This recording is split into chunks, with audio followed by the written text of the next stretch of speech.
2012 সালের অ্যাভেঞ্জার্সের কথা কি তোমাদের মনে আছে?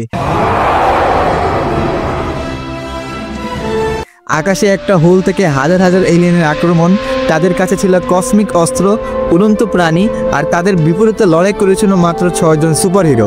কিন্তু তাদের মধ্যে একজন মিস্টিক গড, একজন টেক জিনিয়াস, একজন সুপারওয়ালা বিজ্ঞানী আর 2 জন প্রশিক্ষিত অ্যাসাসিন থাকা সত্ত্বেও পুরো টিমকে নেতৃত্ব দিয়েছিল একজন বয়স্ক সুপার সোলজার, ক্যাপ্টেন আমেরিকা। প্রথম অ্যাভেঞ্জার্স হোক বা ইন্ডিয়া, মার্বেল সবসময় স্টিভ রজার্সকে অ্যাভেঞ্জার্সের লিডার বানিয়েছিল।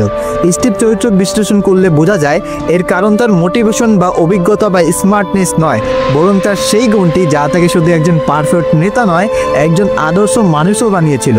আর সেটি হলো তার শৃঙ্খলা, যার মানে হচ্ছে ডিসিপ্লিন। তার প্রতিশ্রুতি, তার পরিকল্পনা বা যে কোনো কাজই সব কিছুতেই শৃঙ্খলার পরিচয় মেলে। আর এই গুণটি বাস্তব দুনিয়ায় বড় বড় উদ্যোক্তা, নেতা আর ইনফ্লুয়েন্সারদের মধ্যেও দেখা যায়। কিন্তু শৃঙ্খলা মানে যদি শুধু সকালবেলা ঘুম থেকে ওঠা, সারাদিন কাজ করা আর সবার কথা মানা হতো, তাহলে তো সবাই গোলাম থেকে মিলিনিয়ার হয়ে যেত। শৃঙ্খলা আসলে মানে হলো নিজের লক্ষ্যের জন্য তৈরি করা নিয়মগুলো মেনে চলা। সেটা হতে পারে একজন ফুড ব্লগারের জন্য প্রতিদিন নতুন নতুন খাবার ট্রাই করা, আবার সেই একজন ট্রেনারের জন্য এটি সেই খাবারগুলো এড়িয়ে চলা। যে কোনো ধরনের শৃঙ্খলার জন্য দরকার মাত্র 3টে জিনিস, যা কাউকে সাধারণ থেকে অসাধারণ করে তুলতে পারে।